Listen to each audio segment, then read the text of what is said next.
Hello students, welcome to the lecture series on basic electrical engineering course code PW101। तो आज हम basically पढ़ेंगे एक इम्पॉर्टेंट टॉपिक जो है कि सिंगल फेज इंडक्शन मोटर्स जो है वो सेल्फ स्टार्टिंग क्यों नहीं होती। प्रीवियस लेक्चर में हमने कंपैरिजन देखा था सिंगल फेज इंडक्शन मोटर और बेसिकली 3 फेज इंडक्शन मोटर में।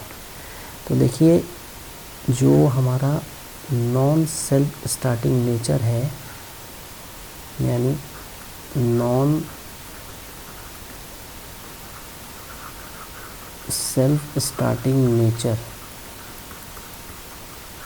Of single phase induction motor, उसको एक्सप्लेन करने के लिए हम बेसिकली क्या कहते हैं कि हमने जब यहाँ पे सिंगल फेज सप्लाई दी, इसके कनेक्शन बॉक्स में हमने फेज और न्यूट्रल दिया, तो अगर हम इस कैपेसिटर को यहाँ से हटा देते हैं तो हम ये पाएंगे कि ये मोटर नहीं चलेगी। वाई क्यों नहीं चलेगी? देखिए, क्योंकि जो हमारे पास सिंगल फेज सप्लाई है, ये सप्लाई एक पल्सेटिंग फील्ड है। देखिए, ऐसा फील्ड है, प्लस हाफ पे भी है इसमें फेज और नेगेटिव माइनस हाफ में भी है। अगर ये पल्सेटिंग फील्ड की हम बात कर रहे हैं तो पल्सेटिंग फील्ड में क्या होता है कि जो एवरेज वैल्यू होती है एक साइकिल में, यानी यहाँ से लेके यहाँ तक जाने में जो एवरेज वैल्यू है वो हमारी 0 है। तो क्योंकि हम पल्सेटिंग फील्ड इसमें दे रहे हैं तो एवरेज वैल्यू 0 हो जाएगी। क्लियर है? तो इससे क्या होगा, हमारा रोटर क्या होगा, देखिए जो रोटर है, ये हमारा जो रोटर है ऑक्सीलेट करेगा एक तरीके से। अगर हम कैपेसिटर को हटा देते हैं तो चलेगी नहीं। इसका मतलब क्या है कि पॉजिटिव हाफ साइकिल की जो वैल्यू नेगेटिव हाफ साइकिल को कैंसिल करेगी। तो ये हमारा लेट्स से टाइम है और ये हमारा वोल्टेज है। ठीक है? तो इस चीज़ को, पिक्यूलियर नेचर को और अच्छे से समझाने के लिए हमें एक थ्योरी प्रपोज की गई जिसको हम कहते हैं double field revolving theory.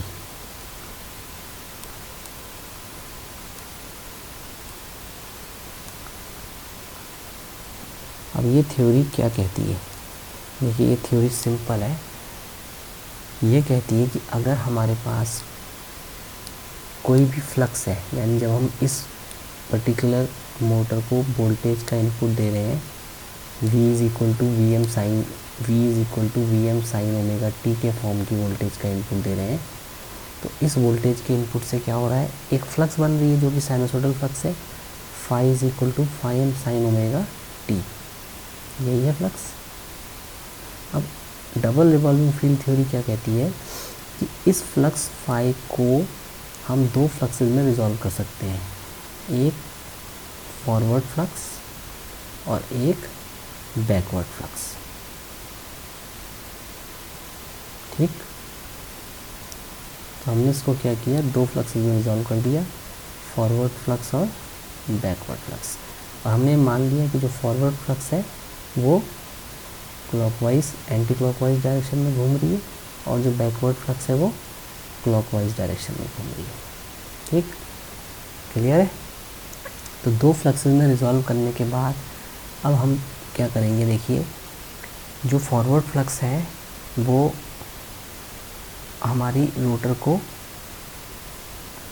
Clockwise anti clockwise direction में घुमा रही, जो बैकवर्ड फ्लक्स है क्लॉकवाइज में घुमा रही। तो अब हम इनको क्या करेंगे, और हमने इसमें यह अज्यूम किया है कि जो इस फॉरवर्ड फ्लक्स का मैग्नीट्यूड है वो जो मेन फ्लक्स है फाई, उसके मैक्सिमम मैग्नीट्यूड का आधा है। यानी फाई एफ का मैग्नीट्यूड कितना है, फाई एम बाई 2 है, और फाई बैकवर्ड फ्लक्स का कितना है, फाई एम बाई 2 है। तो अब ये कंडीशनों को करते हुए हम इसमें जो है बेसिकली इस एक्सप्रेशन को निकालेंगे। तो देखिए, ये फाई एफ है और ये हमारे पास फाई बी है। लेट्स से ये क्लॉकवाइज एंटी क्लॉकवाइज घूम रही है, ये दोनों अपोजिट डायरेक्शन में घूम रही है। ठीक है, ये क्लॉकवाइज घूम रही है। तो हम लेट्स से एक टाइम टी कंसिडर कर रहे हैं कि इसने जो एंगल थीटा कवर किया वो ओमेगा टी करा। तो यहाँ पर इसके 2 कंपोनेंट्स क्या हो जाएंगे, phi F cos omega T और 5f साइन ओमेगा टी। इसी प्रकार से बैकवर्ड फ्लक्स के क्या हो जाएंगे, 5b साइन ओमेगा टी और 5b कॉस ओमेगा टी। तो अगर हम देखें यहाँ पर तो टोटल वर्टिकल फ्लक्स कितनी हो जाएगी, 5f sign omega T minus 5b sign omega T. हमें पता है कि 5f का मैग्नीट्यूड कितना लिया है हमने, जो भी रिजल्टेंट फ्लक्स के उसके मैक्सिमम के मैग्नीट्यूड का आधा। तो 5f कितना है, उसका मैग्नीट्यूड 5m/2 हो गया, और 5b का भी कितना मैग्नीट्यूड है, 5m/2 हो गया।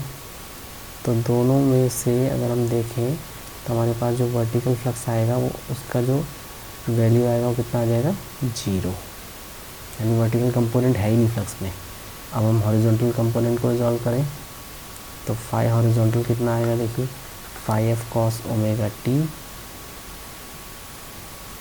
Plus 5f cos omega T. 5f की वैल्यू कितनी होगी, 5m/2 cos omega T plus 5m/2 cos omega T. तो हमारे पास जो 5 हॉरिजॉन्टल आ गया वो कितना आ गया, 5m कॉस ओमेगा टी। अब अगर हम रिजल्टेंट फ्लक्स की वैल्यू निकालते हैं, 5r की वैल्यू, तो वो आ जाएगी 5 वर्टिकल प्लस 5 हॉरिजॉन्टल स्क्वायर का अंडर रूट। भाई रिजल्टेंट वर्टिकल फ्लक्स कितनी है हमारे पास, 0 है, और हॉरिजॉन्टल कितनी होगी, 5m square cos square omega T. तो हमारे पास जो रिजल्टेंट फ्लक्स आ जाएगी वो आ जाएगी 5m कॉस ओमेगा टी। अब आप खुद देखिए जो रिजल्टेंट फ्लक्स है उसमें सिर्फ और सिर्फ हॉरिजॉन्टल कंपोनेंट ही तो मौजूद है। तो ये हॉरिजॉन्टल कंपोनेंट होने की वजह से इसमें वर्टिकल कंपोनेंट तो है ही नहीं। तो इसका मतलब क्या हुआ कि वोल्टेज और जो एक तरीके से हम कह सकते हैं कि जो वर्टिकल कंपोनेंट मौजूद ही नहीं होगा तो हमारा रिजल्टेंट एक ही डायरेक्शन में जाएगा अलोंग द एक्स एक्सिस। क्योंकि अगर फ्लक्स में हॉरिजॉन्टल कंपोनेंट भी होता और वर्टिकल भी होता तब तो फ्लक्स का रिजल्टेंट यूँ जाता नहीं जाता। बट अभी क्या है, वर्टिकल कंपोनेंट नहीं है, सिर्फ हॉरिजॉन्टल है। इसका मतलब क्या होगा कि एक तरीके का ये पल्सेटिंग फील्ड है। समझ में आ गया, क्लियर है। तो डबल रिवॉल्विंग फील्ड थ्योरी ने ये कहा कि रिजल्टेंट फ्लक्स के अंदर सिर्फ हॉरिजॉन्टल कंपोनेंट है, और ये हॉरिजॉन्टल कंपोनेंट क्या करेगा, क्या रोटर को घुमा पाएगा, नहीं घुमा पाएगा, क्योंकि ये एक ऐसा फील्ड है जो एक तरीके से एक ही एक्सिस में एक्सपेंशन कर रहा है, कॉन्ट्रैक्शन कर रहा है, एक्सपेंशन कर रहा है, कॉन्ट्रैक्शन कर रहा है। समझ में आया, क्लियर है। तो ये फील्ड एक तरीके से हम कह सकते हैं कि एक ही एक्सिस में कन्फाइंड है, तो ये मोटर को नहीं घुमा पाएगा। क्योंकि मोटर को घुमाने के लिए हमें जो भी मोटर में हम वोल्टेज दे रहे हैं और जो भी करंट फ्लो कर रहा है उसके बीच में फेज डिस्प्लेसमेंट पैदा करना है, और वही काम कौन करता है स्प्लिट फेजिंग का, या तो कैपेसिटर करता है, ठीक है, वो अलग अलग हमारे पास मेथड्स हैं, या हम स्प्लिट फेजिंग द्वारा करते हैं, या हम कैपेसिटर स्टार्ट से करते हैं, या हम शेडेड पोल से करते हैं, ठीक है। तो सिंपली आपको ये याद रखना है कि पहला मेथड तो ये है डबल रिवॉल्विंग फील्ड थ्योरी, जिसने एक्सप्लेन किया कि single phase induction Motors self starting क्यों नहीं होते। अब दूसरा मेथड क्या है, दूसरा मेथड होता है जो बेसिकली है टॉर्क थ्योरी द्वारा। तो टॉर्क थ्योरी क्या कहती है, वो कहती है कि जो हमारी फॉरवर्ड फ्लक्स है, जो फॉरवर्ड फ्लक्स है 5F, ये एक टॉर्क जनरेट करती है जिसको हम कहते हैं फॉरवर्ड टॉर्क। टॉर्क जनरेट करती है जिसको हम कहते हैं TF, इसको क्या कहते हैं हम, फॉरवर्ड टॉर्क, ठीक। और जो ये बैकवर्ड फ्लक्स होती है 5E, ये आपका एक टॉर्क जनरेट करती है जिसको हम बोलते हैं बैकवर्ड टॉर्क TB। TB क्या है, बैकवर्ड टॉर्क। अब देखिए एक टॉर्क फॉरवर्ड में जा रहा है, एक बैकवर्ड में जा रहा है, तो नेट टॉर्क कितना हो जाएगा, T F minus T B. अब होता क्या है, जो टी एफ होता है ये प्रोपोर्शनल होता है I two square R two upon S F के, और जो बैकवर्ड टॉर्क होता है वो प्रोपोर्शनल होता है minus I two square R two upon S B के। ठीक है, तो यहाँ पर अगर हम देखें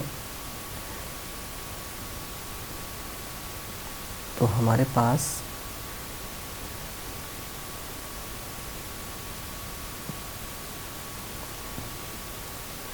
जो नेट टॉर्क आएगा वो आएगा I two square R two 1 upon S F minus 1 upon S B. ठीक, अब फॉरवर्ड स्लिप और बैकवर्ड स्लिप को हमको बेसिकली क्या करना है, एक रिलेशन निकालना है। ठीक है, तो ये रिलेशन हम कैसे निकालेंगे, देखिए रिलेशन निकालने के लिए हमको क्या करना है, हमें पता है कि जो स्लिप पर यूनिट स्लिप की वैल्यू होती है एस एफ की, अगर हम मान रहे पर यूनिट स्लिप क्या है, N S minus N R upon N S है। बैकवर्ड स्लिप क्या होगी, जिसमें रोटर को हम अपोजिट डायरेक्शन में घुमाएंगे, यानी N S minus N R में घूमेगा। तो हमारे पास यहाँ से एक तरीके से एस बी कितना आ जाएगा,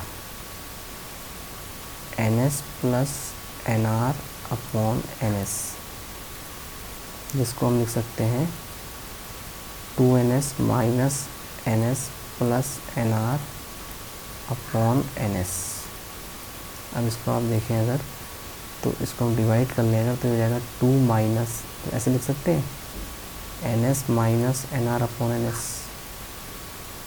तो ये कितना हो गया, ये इक्वल टू हो गया 2 माइनस एस एफ। तो देखिए जो बैकवर्ड स्लिप है वो 2 माइनस फॉरवर्ड स्लिप के है। सिंपल है, ये वैल्यू अगर हम यहाँ सब्स्टिट्यूट कर दें तो हमें टॉर्क मिल जाएगा I two square R two upon 1 over S F minus 1 over 2 minus S F. अब हमें पता है कि at the time of starting N R is equal to 0 है। जब एन आर 0 होगा तो स्लिप की वैल्यू एस एफ की कितनी होगी, 1 होगी। तो टॉर्क कितना हो जाएगा, फॉरवर्ड स्लिप कितनी होगी 1/1, और बैकवर्ड कितनी होगी 1 अपॉन 2 माइनस 1। तो सब 1 माइनस 1 कितना हो गया, 0, यानी जो नेट टॉर्क है हमें कितना मिल गया, 0 मिल गया। तो देखिए फॉरवर्ड टॉर्क और बैकवर्ड टॉर्क एक दूसरे को कैंसिल कर जा रहे हैं, और हम ये कह सकते हैं कि हमारी जो मोटर है वो नहीं घूम पा रही है। तो ये भी एक सेकंड एक्सप्लेनेशन है टॉर्क थ्योरी से कि क्यों single phase induction motor self starting नहीं होती है। ठीक है, क्लियर है। तो ये सिंपल